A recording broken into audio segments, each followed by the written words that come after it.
Well, good afternoon, everybody. Welcome back to another episode of the Industrial Real Estate Show. I am pleased to be joined by a friend of the podcast, a friend of myself personally, really good guy, most people will probably say, Ron Rohde, the legend himself. Ron, thanks so much for joining me on the show.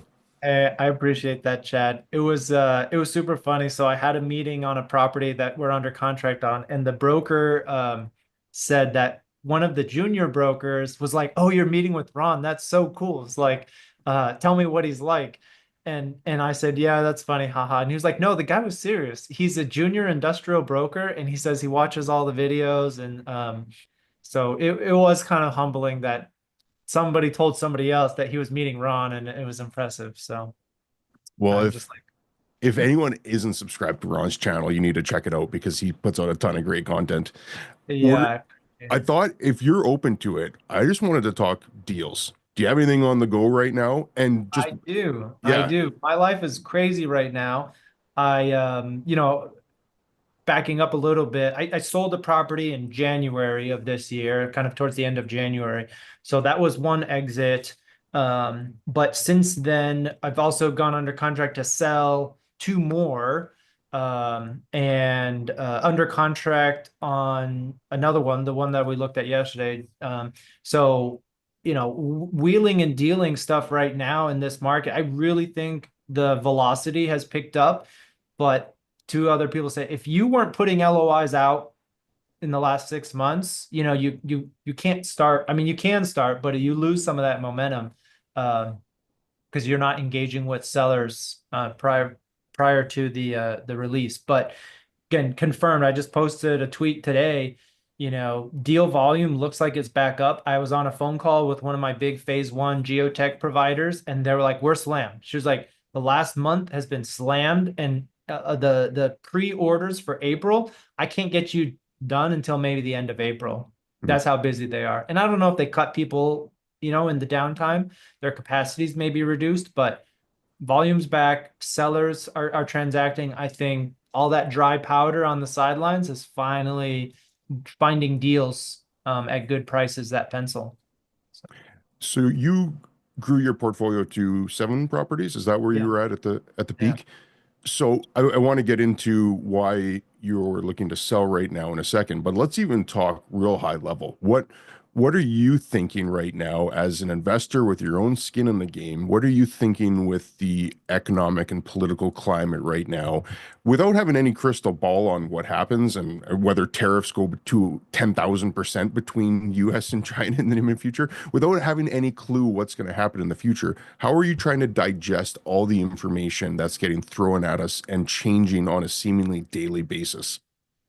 Yeah, I mean, I think that no matter what happens with this Trump presidency, it's going to be short term.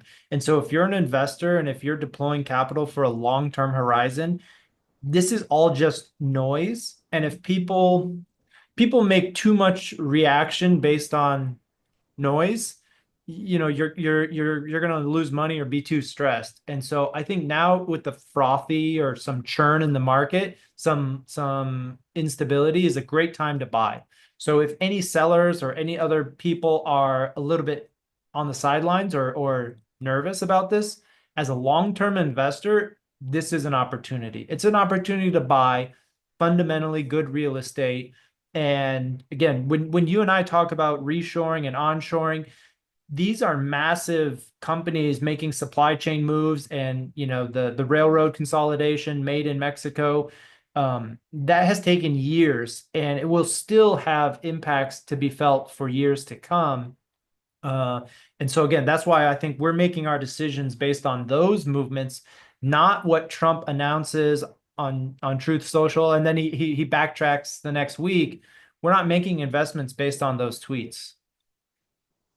So I'll ask this somewhat facetiously, but if it's such a good time to buy, why are you selling? So that's a great question. Let's talk about one of the properties we're under contract on. We bought this during COVID, or we were under contract pre-COVID, and the shutdown happened. We were past our earnest money, so our due diligence was up, but I think we had like a 30-day close or something, 45-day close or something long. COVID happened. the world shut down, our earnest money was hard and we had like 100 grand and we are like, I don't know if we want to close. I don't know if the lender's going to close. There's all this stuff. But you can have the earnest money. Like we're just, everybody was freaking out. It's really hard to look back, but there was a lot of unknown, and the seller was like, "Oh no, no, what can I do to get you to close? I don't want that risk either." And so we got like a discount. We got like a $200,000 discount on a 42,000 square foot, a single tenant building on, I think it's like 2 acres or just under 2 acres, fully paved and fenced yard. Great little property. And we got a discount on it, and then we closed, and we said, well, if we all turn into zombies, then we'll have a nice warehouse we can stockpile or live in or something.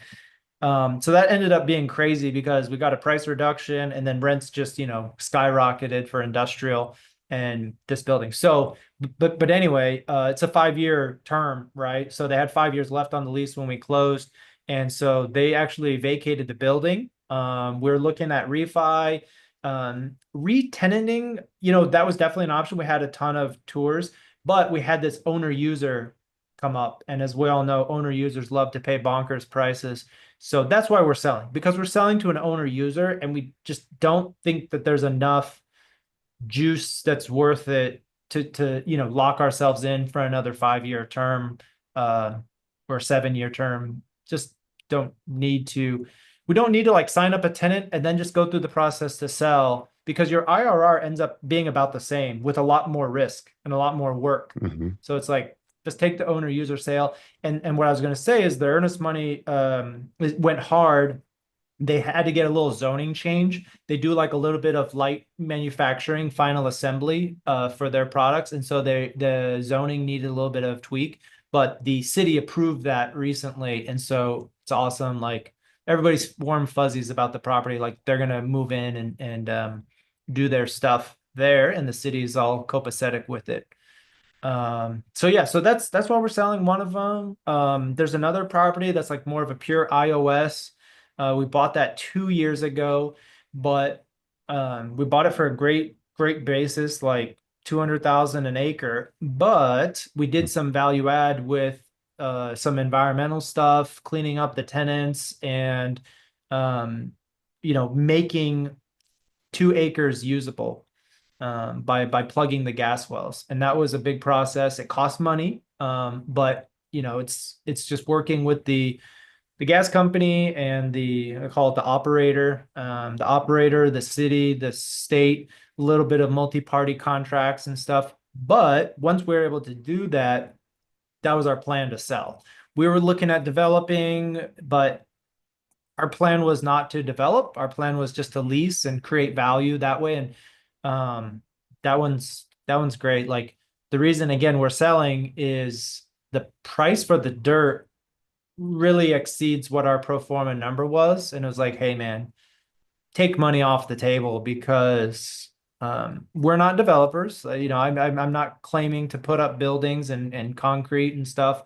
I just want to operate existing stuff that's leasable, but this property, the highest and best use really is to put some type of building on it. And that's what our buyer is going to do. They have a tenant in tow. And the tenant toured the property and was like, hey, thumbs up, and they're going to sign a lease. And so just for the developer, right, they're just going to make a spread, probably what, 250 basis points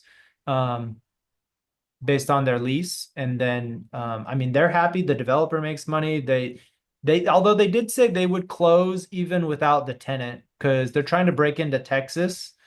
And we have a good broker, Chris Wong at Bradford. And Chris was like, if you don't close this, I'm never going to send you another deal. Well, in the sense that like, you don't want to sell to somebody who's relying on a third party approval. It's like, is this good dirt? Yes or no? And I'm not going to sell you something just for one user. And if that user backs out for some reason, suddenly you're going to not buy. As a broker, I don't want to bring that buyer a deal. So, yeah, so those are things that we have going on the sales side, and have a deal under contract. I just toured that I guess yesterday, 2 days ago. Super excited for that. That's a 2021 build. Chad, it's the nicest building like industrial I've ever been in. I was joking, but like in the warehouse, it's full drywall, full HVAC. They've got LEDs, and it's like a nicer garage than my garage. And I have a nice garage. I like cars. And I was like, this is nicer. I mean, just the paint was like super smooth, had no divots. It has like not quite baseboard around there, but it has like, a rubber kick in the warehouse, and full HVAC, also humidity control, which I was pretty impressed. Maybe that just makes you feel comfortable. It was 71 degrees in there and 70 degrees humidity. They walk in and it's very, um, So what are you looking for right now then? Because I think it makes a ton of sense that if you have an opportunity to sell something, and I think that's actually the perfect exit with that first property where you bought it yeah. at a discount on an investment basis and then sold it to an owner user. And actually, let's just talk about that for a minute, because I think a lot of people that have done deals will know that owner users will pay more, and that's actually what makes it difficult buying vacant properties, is that the owner users will typically pay more. So an investor, if they're looking at it from an investment basis and they're competing with an owner user, the math is actually very difficult to make sense of. Why do you think that is? Why do you think owner users are willing to pay more than investors will? Yeah, I mean, the owner user is probably frustrated with dealing with a bad landlord, or I don't want to say bad, but even just like a market priced landlord that aggressively charges for things, constantly pushes for reimbursements, and it's just not a pleasant feeling if it distracts from your core business of doing X, is to deal with the landlord constantly with their hand out. Under the contract, you owe us this reimbursement of, $5,700. Oh, now you owe us this $2,700. Oh, send this estoppel. Okay, work with our lender. And so when they've gone through that process, and I think again, it's a distinction between if they have like a real estate department, or if it's almost the owner or somebody on the C-suite who is handling real estate, that's not a low-level manager, a real estate manager. They get frustrated with that and they don't like it, and they say, why am I paying all this money? I'd rather just own the building. And if they're making a lot of money, that removes one of the difficulties, and so they'd rather just overpay. I don't say overpay, they'd rather pay more because their stress is worth a few $100,000, $1 million, right? It's a one-time fee, but and if they're leveraging it, they can probably get 80% LTV. So realistically, the owner is like, oh, it's only 200,000 of my own dollars that I'm overpaying for to get rid of this headache. Done deal, right? This guy's making a few $1 million a year. He doesn't want headache. So that's part of it, as well as if there's a lot of customization. So we have a tenant that has some cutting fluids, and they manufacture and they cut channels in the foundation for drainage. If they wanted to move to another building, I would say 49 out of 50 landlords are not going to want them to do that. They're not going to let them cut into the foundation. So they have to either own their own building or be captive to us as a landlord who's going to just keep raising their rents, because we know if they try to leave, no landlord's going to want them to do that. And that's a core function of their business, is to be able to use those cutting fluids and to have that drainage. They have a very complicated, actually, water reclamation system. So it's not like they're dumping all that cutting fluid into the atmosphere, but they have channel drains with like a grate cover, and then it drains, and then it pumps, and it purifies the water, and it actually recycles it back in. But the whole drain channel, so that the floor is still one level, is very expensive. And if they move out, we've got, a sub-perfect floor. But we bought the building like that, so we're not too stressed about it. Yeah, industrial is also one of the well, really the only asset class in commercial where owners can buy as well. It's very uncommon to see an office tenant buy a space unless they're in the suburbs, but downtown it'd be very unlikely. Retailers, same challenge, unless it's a standalone building. If they want to be in a shopping mall or a regional center, they can't own that. Whereas industrial, it's common. There's a lot of owners that do own it, and for the exact reasons that you said, I double down on that. The loan to value, in some cases, they can even get higher financing. I don't know a few companies that have gotten 100% financing. Oh, really? Yeah, back solely just on their cash flow. So their payments are higher. They end up paying a 100 basis points over what conventional financing would be. But yeah, that's they were able to get 100% financing. So there are programs out there. I think that one thing that you said is that the money that they have to spend into the space is huge. If they go in and invest $1 million into a building, and they have a 5-year lease, that's very hard to walk away from that and then have to do that again in a new building. So if they're in a lease basis, they're handcuffed, and it'd be very expensive for them to walk away from that. So I think that's why ownership looks very appealing to a lot of the companies. And in real estate has historically just continues to go up over time. So even if there's ebbs and flows, that you will make money over time historically. So I think people look at it as another investment vehicle. And if they overpay right now, maybe you overpay 5% for a property. But if the market goes up 30% over your ownership period, it kind of eases that pain a little bit. So yeah, I think that's just an interesting point to talk about on the owner user, because I think that is the perfect exit. Buy at a discount on an investment basis and sell it to an owner user. There couldn't be a better situation in my mind. Yeah. And also the debt was rolling. So That too. Yeah, you've probably seen what 200 basis point increase in your debt. yeah, well, I would say seller financing is super common. Look, the deal that I'm under contract on, we have 6% seller fi. Hmm.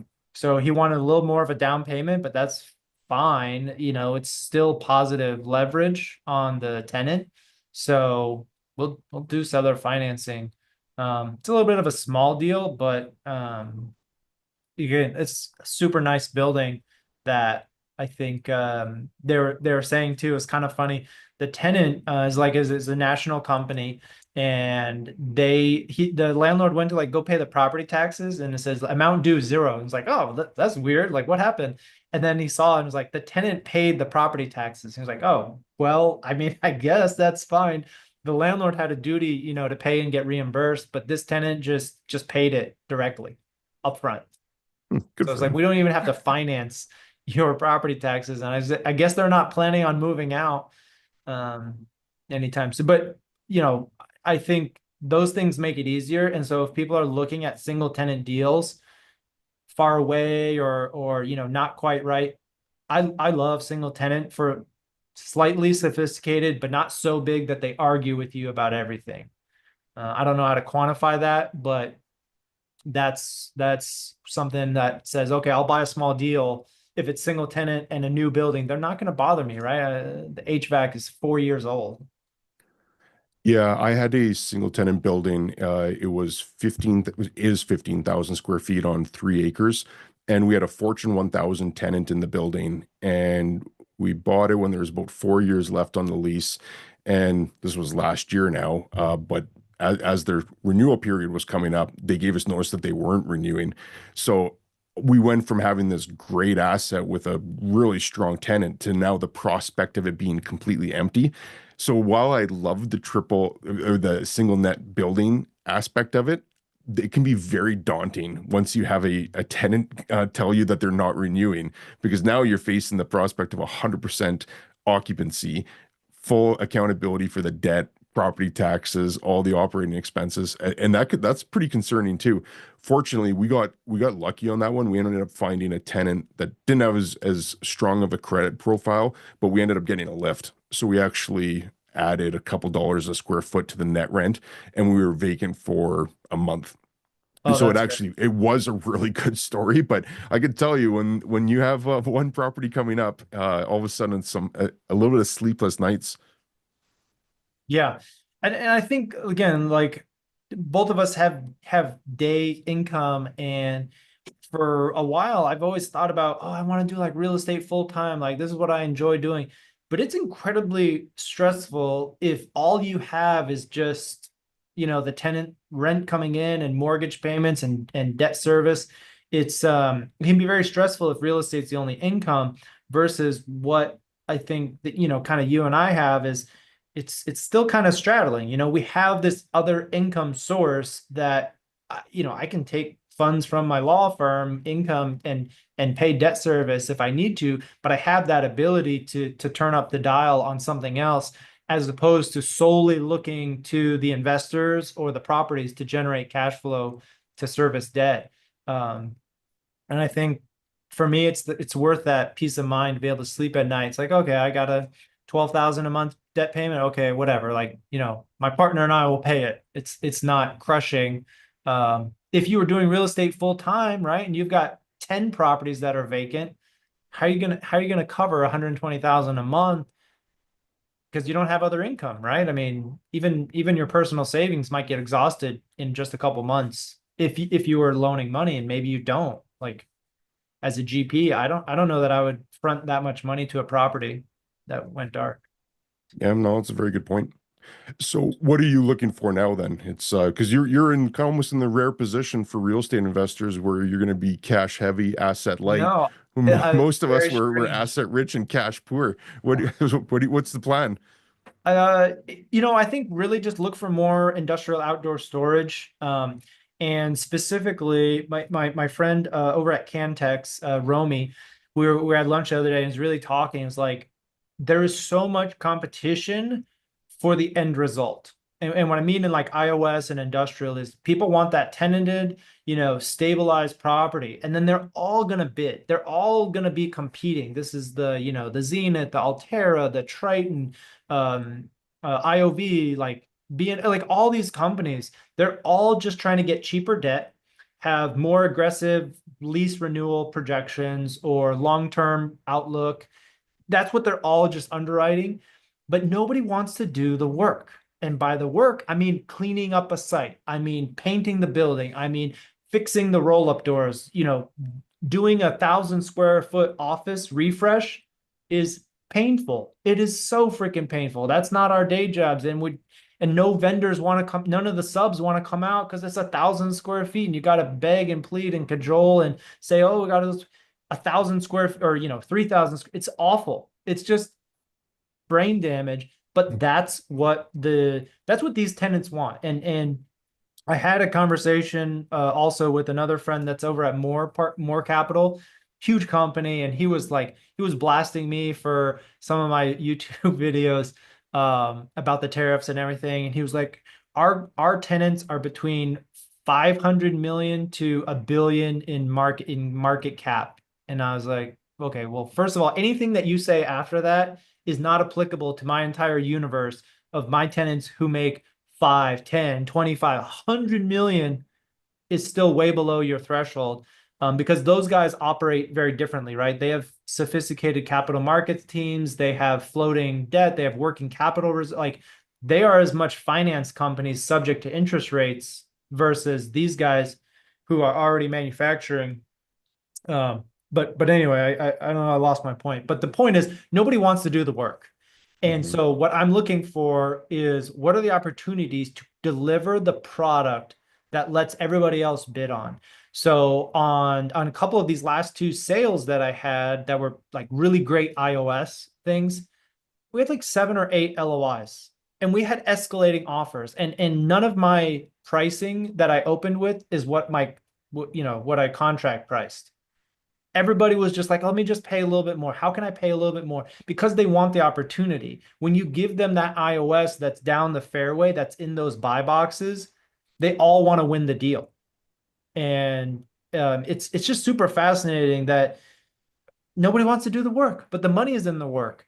I'm not in New York and I'm not some, analyst that can do Argus like better than everybody else so that I can get an extra tenth of a point of return for my investors so I can win a deal. I want to buy some stuff I'm looking at, and we met with the seller on this deal. It's like a 2.5 acre deal. It's real low. great location, great location, great zoning. It has utilities, but it looks kind of like dump, right? It looks kind of dumpy, but there's good buildings nearby, and that's what I like. I'm looking for. I want to try to buy that one, maybe close it all cash, fix it up, and then lease it up or sell it vacant, but sell it as like kind of a polished iOS with a building. None of this like pure yard. I think pure yard is hard to sell, hard to lease these days, at least in our market in DFW. But that's what I'm looking for is how can I add a creative value to fixing up a building? How can I clean up this yard so that some of these big guys can buy it? Because I can even sell those vacant, right? I don't even have to do the lease up. If I do the hard work to make it suitable for occupancy, that's there's enough meat on the bone or juice to do that. Um, so That's a really good strategy. And you bring up an interesting point on how there's a lot of competition right now for the sandbox that we play in. And by that, I mean the entrepreneurial investor who's putting their own capital or being a GP syndicator and raising capital, but it's very entrepreneurial. And now we have this institutional grade capital that all of a sudden is interested in our tiny sandbox. And I think that's a function of the exposure that they've had over the last few years to the big box distribution. A lot of those big companies chased the 200, 300,000 million square foot big box warehouses. And in a lot of markets, I know DFW being one of them, Phoenix being another obvious one, there's a surplus of those spaces right now. So they don't necessarily want to be buying more of those buildings, but they still need return. They still need to be making acquisitions. They still need to be busy. They've got teams that need to be busy. So now all of a sudden you see these big investors that are looking at small bay industrial, and it makes headlines. A small bay industrial is hot and in demand right now. Or they start chasing iOS, which 5 years ago was just industrial yard or a parking lot. So it's so interesting how all of a sudden us as smaller investors are now potentially having to compete, like you said, a firm that might have a team of analysts in New York that can underwrite automatically. They presumably have access to unlimited capital for the right deal.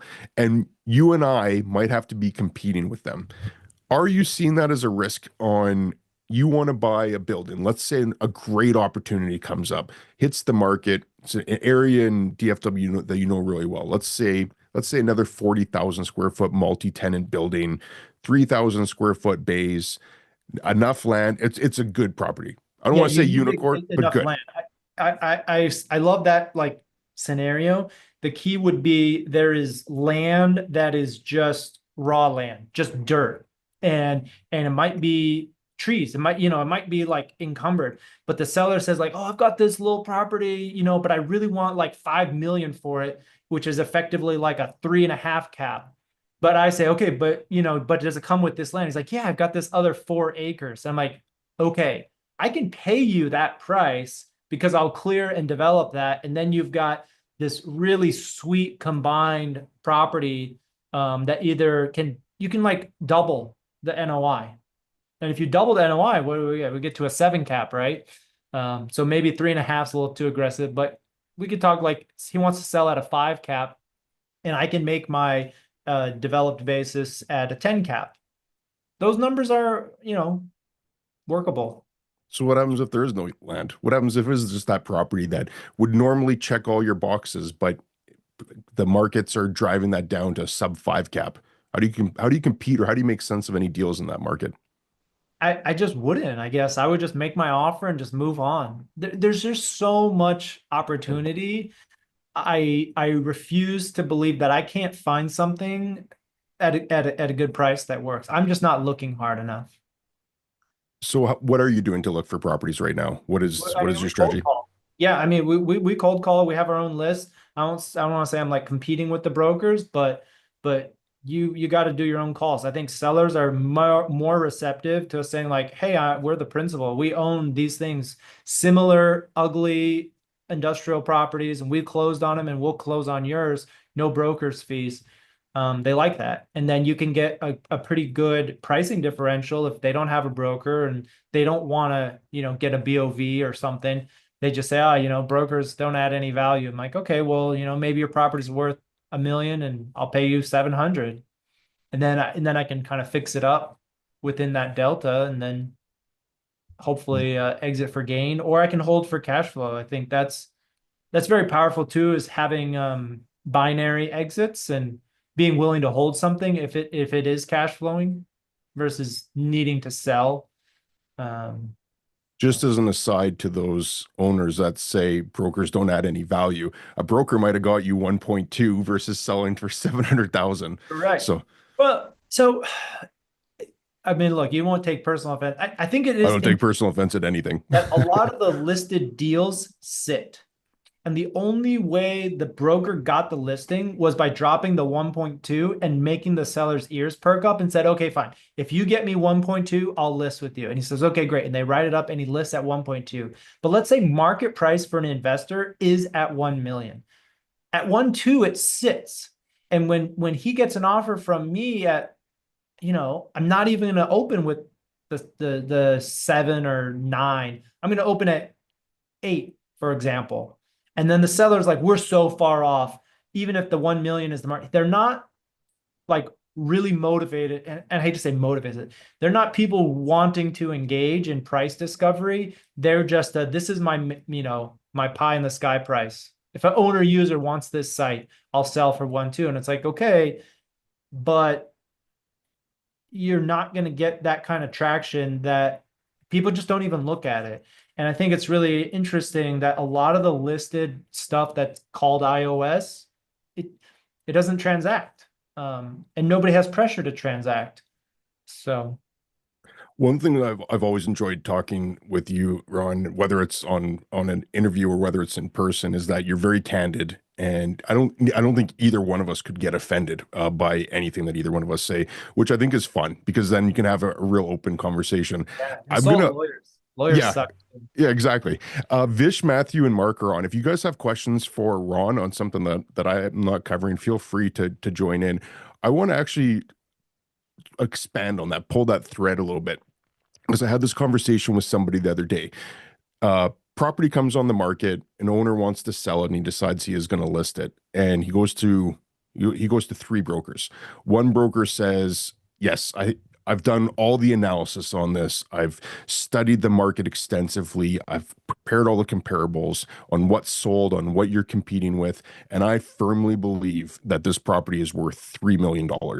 So maybe we could take this to market at 3.3 and see what type of activity we get. But I think that this is going to sell in the $3 million range. There's smart, sophisticated buyers out there. This is what they're going to be valuing it at."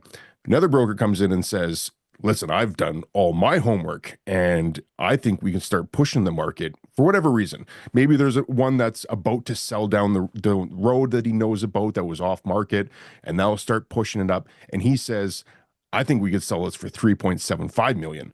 And I think we could list this at 4.2 and see what type of activity that we get." And nobody really knows until, because a property is only worth what a buyer is willing to pay. So until that buyer actually comes forward, we are sort of just reading tea leaves to say, well, this is what we think a property is worth. Unless there's a principal like yourself that calls and says, this is what we will pay, a broker is trying their best to figure out what the price is worth. What's the right call in that situation? You being a principal, let's say you own that property. Do you go with the broker that says, well, 4.2, that's $700,000 more than he's going to list it at? What do you do in that situation when you're getting that information?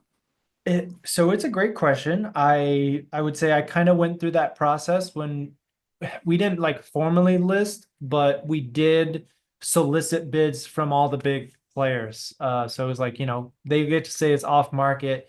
But the pricing is very interesting because I think it depends on whether I'm a very motivated seller. And by motivated, I mean, do I have vacancy that's eating a hole in my pocket? Do I have debt that's coming due and I don't want to really go through and refinance? Or do I have investors that kind of want to get out and stuff like that? If one of those three things is true, I don't even care about maximizing an extra 500,000 or 700,000. I would rather list low and get a bidding war, or at least have certainty of close if we go under contract. Because in those scenarios, your time is the most valuable commodity. And if you waste time with the buyer and they ultimately drop because you're at the upper end of what it could possibly be worth, you don't get that time back. And you potentially put yourself in a lot of stress, a bad position at the end of it after, 57 days when they drop the contract. That's the worst case scenario. Um, but then if you're in not a position, I mean, we did it. I think we have another 5.5 acre truck parking site, and we shopped it. What we did for the list originally was create a offering memorandum that put the path of like, hey, this is why it's worth that. But we had to retool, and we came up with a different offering memorandum that said, if you do this, then it's worth this number. Hmm. It's different, not as high as the first number, because the first number just, I think, ended up being unrealistic. And it was nice. We were like, yeah, man, if somebody wants to roll the dice and do that, then more power to them. We had the luxury of time to be able to try. But when that didn't come to fruition, we had to retool and I think reset our expectations. So we should be going to market again with that retooling. We kind of took a pause for the election and stuff. Hmm. Um, Mark has a question, and Mark, if you want, feel free to join in, and you can ask the question live. If uh, Yeah, if you want, feel free. Go ahead, Mark. Hey fellas. Yeah, thanks for the time. Ron, yeah, I'm an industrial broker and you think of something like a stabilized yard paved with maybe a small building and that seems pretty easy to price, but like how do you go backwards from that, as opposed to like maybe a piece of cleared land that doesn't have trees, maybe converting that into paving and or parking lot, and then even just like a piece of industrial land that was fully wooded. How could you price that or figure out what the cost would be to clear all that woodlands? yeah, I mean, if it's a deal that we're looking at, I will definitely go with my sub and put eyes on it, Got it. because they will refuse to do anything based on photos.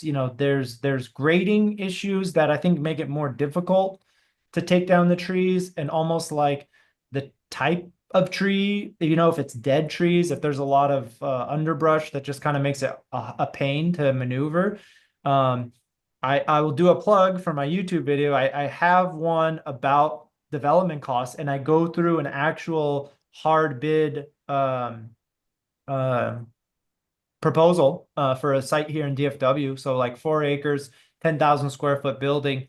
He's going to build it all in for 1.5, but it gives a really great breakdown. I mean, I think there's like 50 line items, so you can see the pricing on that.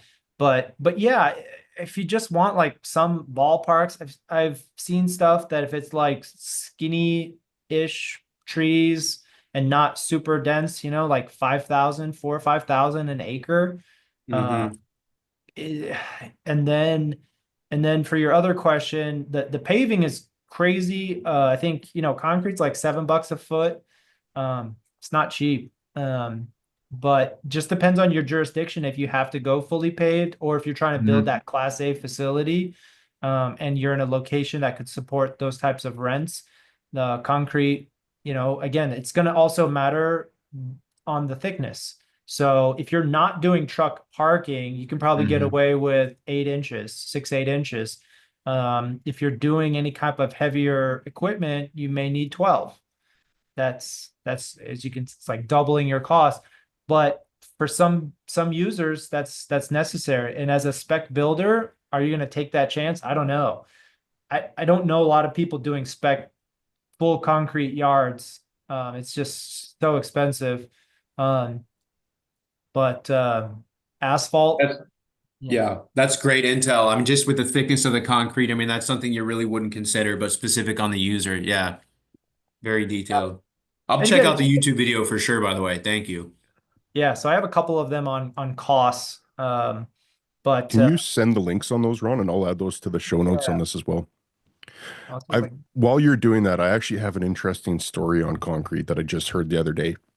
So large developer in our market built it was a couple 100,000 square foot building for a really large equipment company. I don't want to say the name of the developer or the tenant because this will probably become a very litigious thing over the next year or two. But the spec on the concrete was standard 6 inches. After a couple months of being into the space, the racking actually started to shift in there. So they're an equipment dealer, but they also had a lot of parts as well, and so they had all this racking of parts. The racking actually started to shift. So the company, the tenant that was in there, went and had they had boreholes into the concrete to see if there was actually a structural issue with the concrete, and they found that in certain areas of the pour, the concrete was only 2 inches thick. So you could appreciate that if you're expecting a 6 inch spec, and for whatever reason in the process of developing the space and pouring the concrete and doing the subfloor, they only had 2 inches of concrete in one section.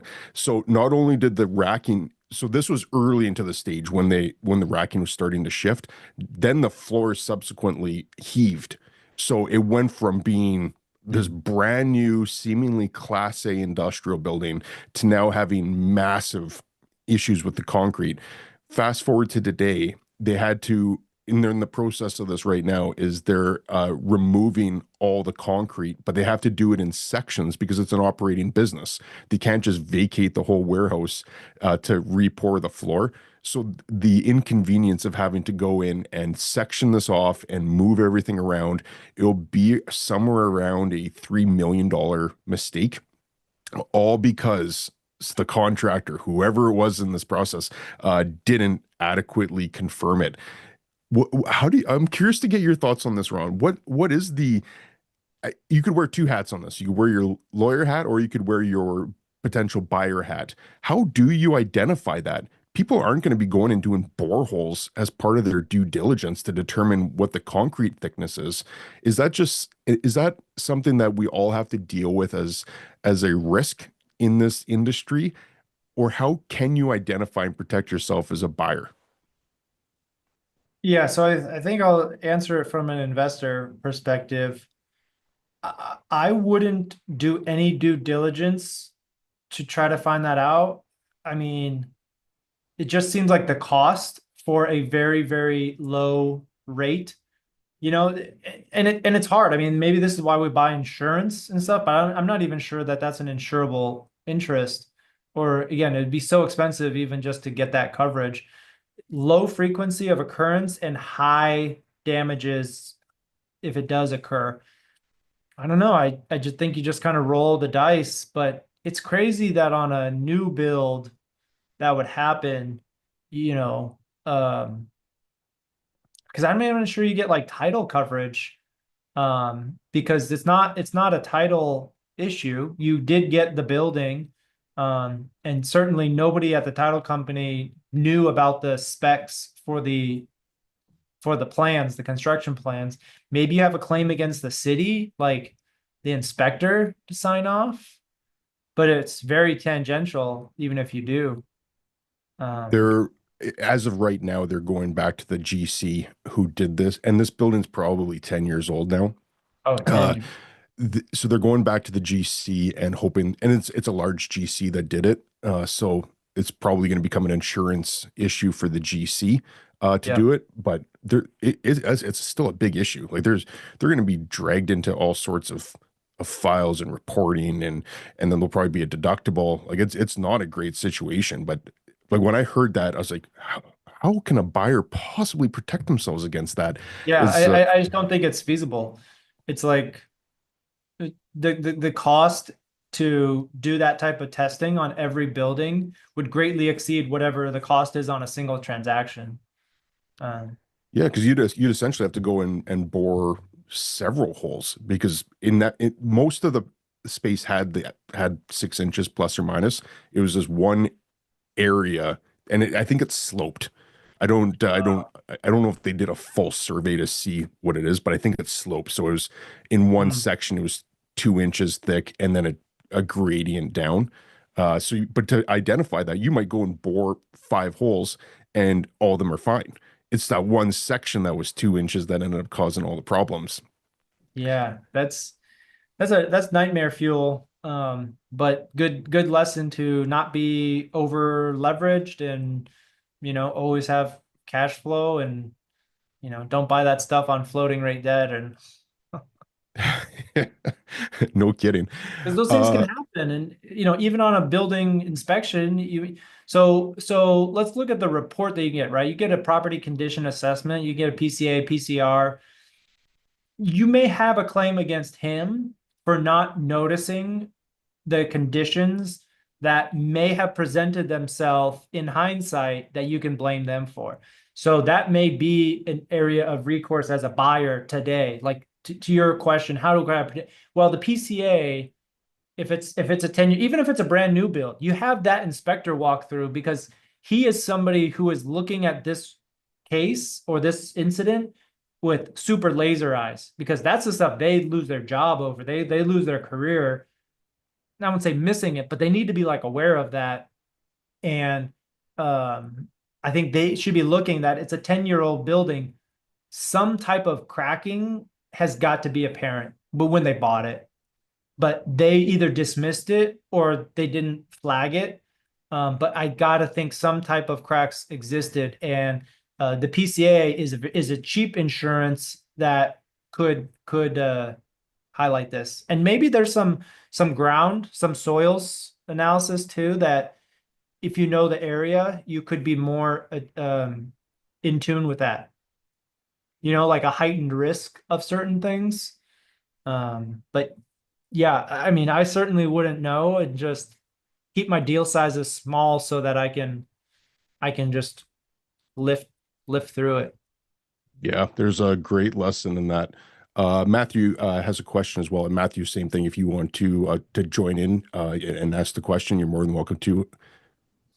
Hey Ron, Yeah, so oh thank you for hopping on here. Yeah, just had a quick question. I'm working on a yard. It's about 5 acres, and about 2 of those acres are within a flood zone, and it does get flooding during storms. So just wanted to see how that would kind of affect pricing and insurance purposes for any tenant or buyer who's gonna purchase that property. yeah, so I actually own stuff in a flood zone. We had to get an additional flood survey and we pay like an extra 5,000 a year for a flood policy. But we have actually a building that's within 15 feet or something of that edge.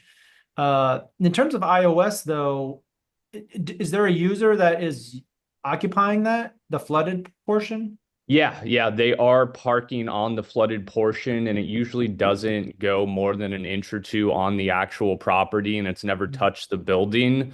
Yeah. But kind of just wanted to see how that would affect pricing of that property.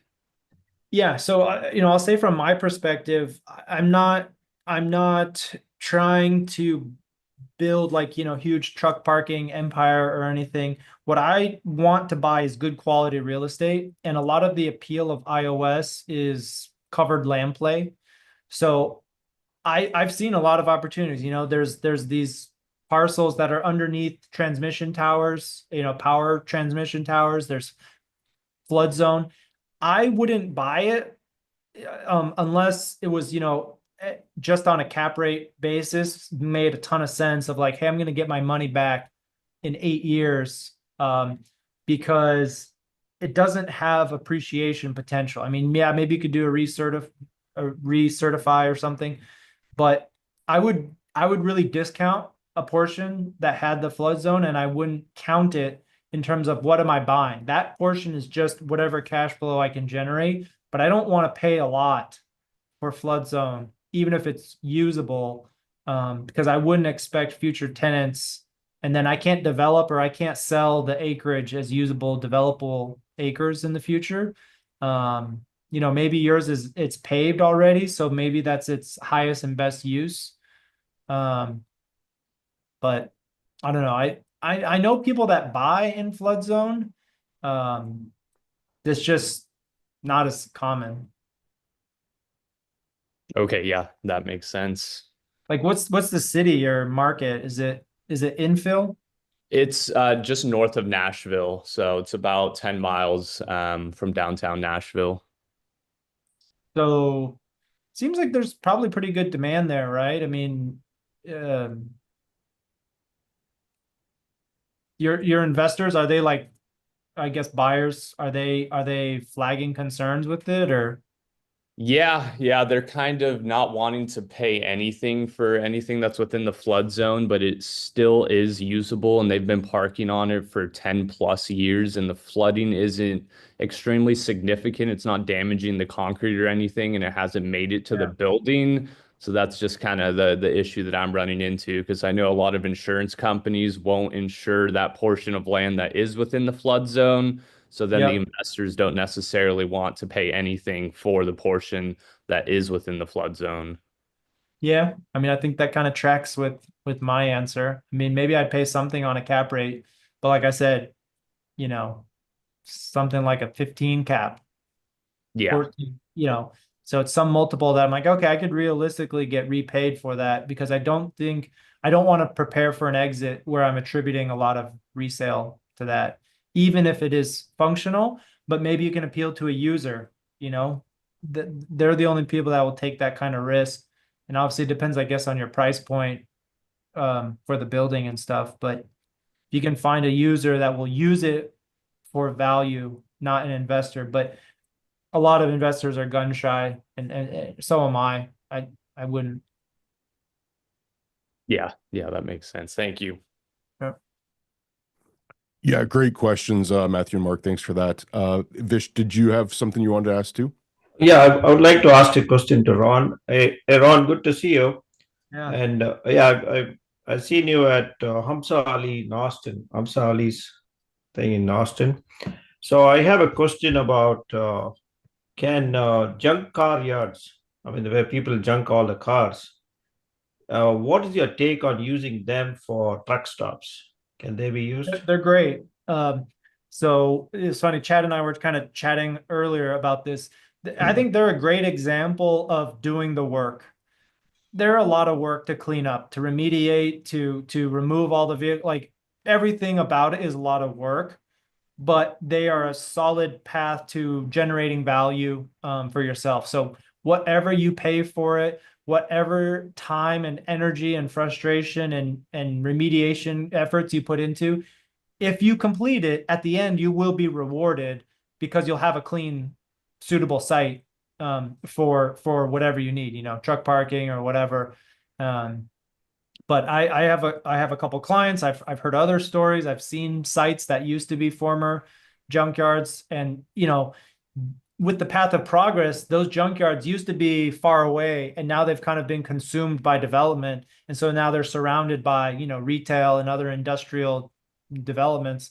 So I think as long as you don't pay too much, but yes, it is definitely a proven or high likelihood of success that you will be rewarded if you clear it off and remediate. Thanks. And what is the minimum acreage would you recommend for a truck stop? Because I know they need a lot of space to turn around and Know about a back in. truck stop? I don't have too much direct. So are you thinking of like a Pilot or like a Flying J type of? Yeah, I mean, I don't want a C-store or anything. I just want a location where people can park the trucks overnight or be in between. Oh, Yeah. again, depending on your market, I've seen small ones in New Jersey and Miami that are 2 acres. Personally, for me, I think 4 acres is kind of a minimum to where the juice is worth the squeeze on some of the fixed costs as well as my time and attention. But yeah, in high infill markets, 2 acres can generate enough yield to make it worth it. I think in DFW here, even infill rates, you're not going to be much more than 250, 225. And for daily, you're at 15, $20 a day. So you can run the math at like 80% occupancy, but I think 4 acres is kind of minimum, and maybe higher if you're an oddly shaped lot. So maybe I call it 3 acres. if it's a good access rectangle. But if you're anything oddly shaped, you're going to lose parking for 75-foot trailers, truck and trailer. So you want to really up that acreage. Right. Yeah. Thank you, Ron. Yeah. And Chad, thanks for the book. I've already read about 50 pages. It's good. Oh, awesome. Enjoying Yeah. it so far? All right. Yeah, I love it. I'll give you a feedback once I'm done. I love it. Thank All you. right. And you'll Thanks. get to a chapter that that Ron did. I think it was chapter 27 or 28 that Ron wrote the chapter on law for it. So Ron's a good friend, and he was gracious enough to help me with that, because talking about law would be way over my head. So glad that Ron was able to chime in on that. Right. Ron, what's the rest of 2025 look like? Well, I shouldn't say the rest of it. We're only in beginning of Q2 right now, but what does 2025 look like for you? Yeah, I think just continuing more of the same. I've gone back and forth with, the time that I spend on the law firm versus the real estate investing and the YouTube dedication, but just trying to find a healthy balance between all three. I think it's all industrial real estate all the time, which is fine. I mean, I love it, but that's the plan, is just continue to buy deals and um, help more people buy real estate. I did this series, recently on YouTube. I think you saw him, Chad. I was like talking about inequality. It was a really personal project for me. It's something that I'm very passionate about, and I think it's important. It did not do well, like in terms of views, but yeah, I just think the rich are getting richer, and if you don't get on that ladder or that train moving, you're just gonna get left behind, and your kids are gonna left behind, and it's sucks being poor or poorer in the future. So I think it's very important people understand that's happening. I couldn't agree with you more, and I think that that's why people need to be taking more initiative than ever, is because there will be more inequality going forward, at least at the current trajectory. So who knows? Maybe we get AOC elected president one time down the road, and we just go to a communist state, and everybody has everything. Yeah, hopefully not, Yeah, but hopefully not. we'll still stake out our industrial real estate, and we'll just cling to it. Well, we might need to turn it into those bunkers, like you had mentioned, as worst case scenario, if that ever did happen. We're probably getting a little too dystopian on this. That took a right turn really quickly on that. Top of the hour, Ron. Thank you once again. I always appreciate your time. I appreciate you writing the chapter in my book, Industrialize: The Insider's Guide to Industrial Real Estate. And they'll be out. I don't know when this video will be out, but the book will be out on Monday. Ron, thanks once again. Look forward to being in touch, and maybe we're going to see each other in Chicago this summer if we go try to see the factory that Chris is working on. So I told my wife about it. yeah, so did I. It'll be exciting. Okay, well, Vish, Matthew, Mark, thanks for joining in and the great questions, and we'll see you all again shortly. Have a great weekend.